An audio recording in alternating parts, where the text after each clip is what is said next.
پھر کہتے ہیں کہ حج کی یہ تاریخ ہے، حضرت ابراہیم علیہ السلام نے مکے کو اس اسلامی تحریک کا مرکز بنایا اور جہاں اپنے سب سے بڑے بیٹے اسماعیل علیہ السلام کو بٹھایا تاکہ آپ کے بعد وہ آپ کی تحریک کا کام کر سکے، اس مشن کو دوسروں تک پہنچا سکے۔ اور اسماعیل علیہ السلام کو کیسے پہنچایا جو ہم سب کو پتہ ہے کہ حضرت حاجرہ کا واقعہ آتا ہے، پھر کیا ہوا، اللہ تعالیٰ نے کس کس طرح کی نعمتوں کو دیا، انشاءاللہ تعالیٰ وہ آگے بھی ہم پڑھ لیں گے۔ پھر ابراہیم علیہ السلام میں بت پرستی کا رواج، اولاد ابراہیم میں بت پرستی کا رواج کب شروع ہوا؟ میں ایز اٹ از الفاظ جو ہیں آپ کے سامنے پڑھ دیتی ہوں کہ اللہ ہی بہتر جانتا ہے کہ حضرت اسماعیل کے بعد ان کی اولاد کب تک اس دین پر قائم رہی جس پر ان کے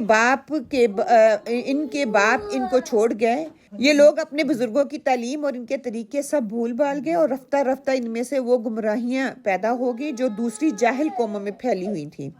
اس کعبے میں جیسے ایک خدا کی پرستش کے لیے دعوت و تبلیغ کا مرکز بنا ہوا تھا، سینکڑوں بت وہاں پہ رکھ دیے گئے، اور غضب یہ تھا کہ خود ابراہیم علیہ السلام اور اسماعیل علیہ السلام کو بھی انہوں نے ان کا بھی بت بنا کے رکھ دیا۔ صرف دوسرے بت نہیں تھے، ان کو بھی بت بنا کے رکھ دیا۔ ان کی اولاد میں کئی سو سال، صدیاں گزرنے کے بعد، کہ کسی کہتے ہیں کہ کوئی اللہ ہی بہتر جانتا ہے کب تک یہ سلسلہ چلا، لیکن بہت دیر کے بعد جب ابراہیم علیہ السلام کے بعد آتا ہے تو کیا کرتے ہیں کہ انہوں نے بتیں بنا لی، جن کی ساری زندگی بتوں ہی کی پرستش میں انہوں نے اپنی گزار دی، صرف کر دی۔ ابراہیم حنیف کی اولاد نے لات، منات، حبل، نصر، یغوت، عزا، اساف، نائلہ اور خدا جانے کون کون سے بت بنا رکھے تھے۔ اور جب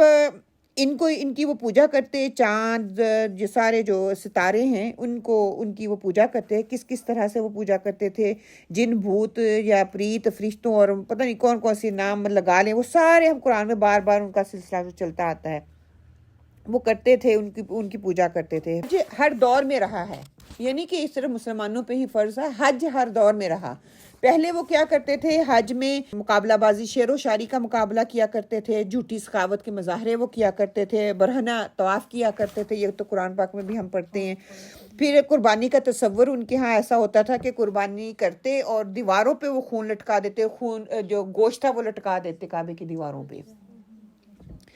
پھر حرام مہینوں کی بے حرمتی وہ کرتے تھے، اپنی منمانیاں کرتے تھے، اور چند خود ساختہ پابندیاں انہوں نے خود ہی لگا لی ہوئی تھی۔ وہ پابندیاں کیا تھی کہ اللہ کے راستے میں جب ہم نے نکلنا ہے تو ہم نے زیادہ راہ ساتھ لے کے نہیں نکلنا، یہ اللہ پہ ان کے توکل کا ذریعہ تھا۔ اللہ تعالیٰ کہتے کھنڈی باندھ دو، باندھنے کے بعد مجھ پہ توکل کرو۔ خیر وہ ایسا کرتے تھے، گھر کے پچھلے دروازے سے نکل جاتے تھے تو آگے سے نہیں آتے تھے، پیچھے سے آتے تھے، یہ قرآن کے الفاظ ہیں۔ اس طرح کی طرح کی انہوں نے من گھڑت چیزیں بنا رکھی تھی۔ اب وقت آ گیا تھا کہ حضرت ابراہیم علیہ السلام نے جو دعا مانگی تھی نا اس کو کے قبول ہونے کا، اب یہ سارا سلسلہ ہو چکا۔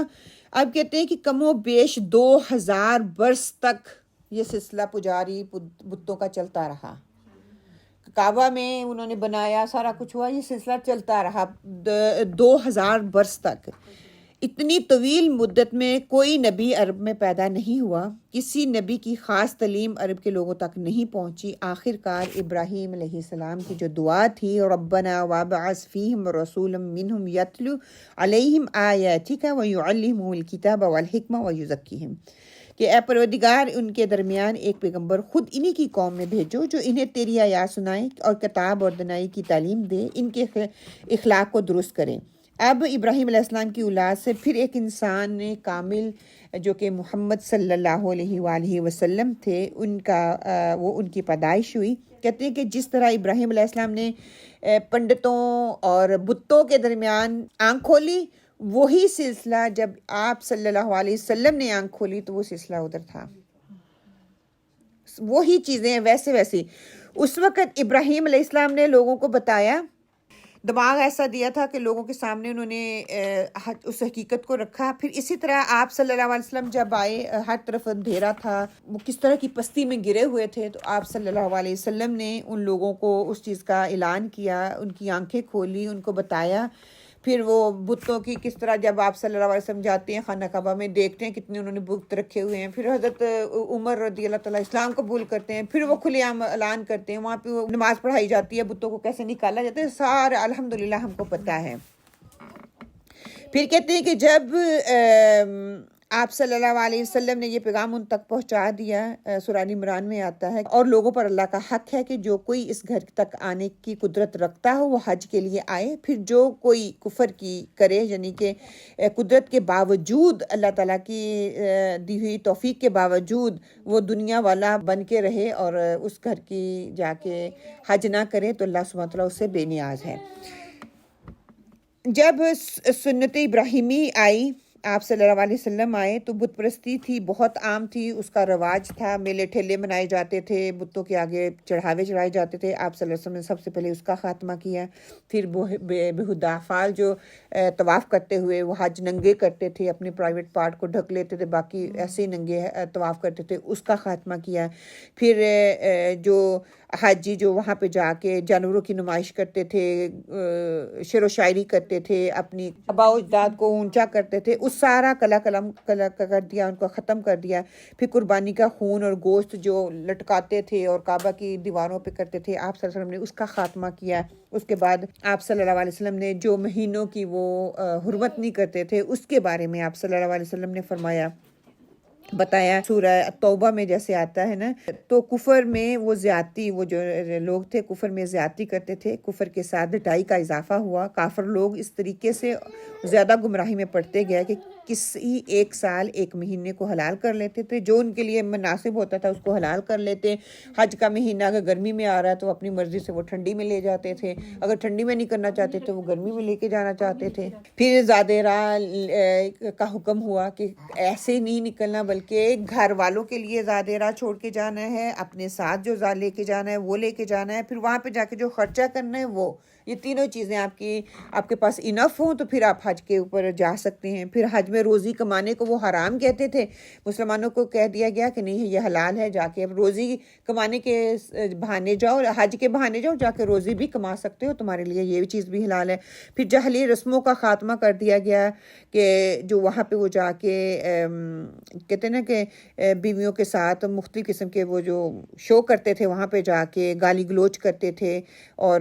مقابلہ بازیاں کرتے تھے، طرح طرح کی وہ ساری چیزیں جو ہیں آپ صلی اللہ علیہ وسلم نے ان کو ختم کیا۔ پھر آپ صلی اللہ علیہ وسلم نے ان کے ہاں کوئی میقات کا کوئی تعین نہیں تھا، بس جاتے تھے اپنی طرف سے کر کے آ جاتے۔ آپ صلی اللہ علیہ وسلم نے اس کا تعین کیا، اس کی بتایا کہ کتنے میل کا راستہ ہونا چاہیے، کہ کعبہ کی طرف آنے والے جتنے راستے ہیں ان سب پر 200 میل دور سے ایک ایک حد مقرر کر دی گئی۔ اس حد سے آگے بڑھنے سے پہلے سب لوگ اپنے اپنے لباس بدل کر احرام کا جو فقیرانہ لباس ہے اس کو پہنیں، تاکہ سب امیر اور غریب یکساں ہوں۔ الگ الگ قوموں کے امتیازات کو ختم کر دیا گیا، سب کے سب اللہ کے دربار میں ایک ہی شان کے ساتھ، ایک ہی لباس کے ساتھ حاضر ہوں۔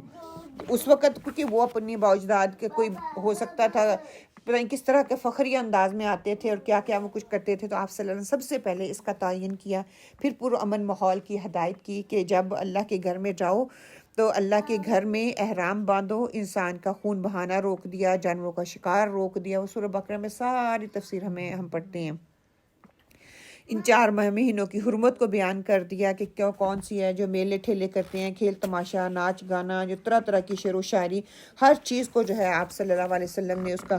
ختم کر دیا، اور اس کا ایک ہی نعرہ آپ صلی اللہ علیہ وسلم نے بتایا کہ لبیک اللہم لبیک، لبیک لا شریک لک لبیک، ان الحمد والنعمت لک والملک لا شریک لک۔ تو یہ جو کلمات آپ صلی اللہ علیہ وسلم نے سکھائے کہ حاضر ہوں میرے اللہ، میں حاضر ہوں، حاضر ہوں، تیرا کوئی شریک نہیں ہے، میں حاضر ہوں، یقیناً تعریف سب تیرے ہی لیے ہے، نعمت سب تیری ہے، ساری بادشاہی تیری ہے، تیرا کوئی شریک نہیں ہے۔ اور پھر اس کے ساتھ ہی ایک متفق علیہ کی حدیث ہے جو میں آپ کے ساتھ شیئر کر دیتی ہوں کہ ایسے ہی پاک اور صاف بے لوث و مخلصانہ حج کے متعلق آپ صلی اللہ علیہ وآلہ وسلم نے فرمایا، جس نے اللہ کے لیے حج کیا اور اس میں شہوت اور فسق اور فجور سے پرہیز کیا اور اس طرح پلٹا جیسا کہ آج ہی اس کی ماں نے اس کو جنا ہو، کہ ہر طرح اپنی خواہشات کو وہ پیچھے رکھے، اپنی فسق اور فجور وہاں پہ لڑائی جھگڑا نہ جا کے کرے۔ اب اس کی ڈیٹیل میں بات بہت ہو سکتی ہے کہ اپنے ساتھ زیادہ راہ لے کے جانا، جب ہم تیاری کی بات کریں گے نا انشاءاللہ تعالی، وہاں پہ پھر تھوڑا اس چیز کو ٹاپک کو چھیڑ دیں گے انشاءاللہ باذن اللہ۔ تو یہ تاریخ تھی حج کی، کس طرح حج ہوا، حضرت ابراہیم علیہ السلام نے کتنی قربانیاں دیں، انہوں نے صرف ایک قربانی نہیں دی، بار بار قربانیاں اللہ تعالیٰ نے ان سے لیں، انہوں نے اپنے آپ کو پروو کروایا، پھر انہوں نے انی وجہت وجہی للذی ہم پڑھتے ہیں کہ جس طرح ابراہیم علیہ السلام نے اپنے آپ کو خالص اللہ کے لیے کر لیا، ہم بھی اپنے آپ کو خالص کر کے اللہ کے لیے جائیں۔ انشاءاللہ تعالیٰ آگے ہم دیکھیں گے بھی کہ کیا کیا ہمیں جانے سے پہلے کرنا چاہیے۔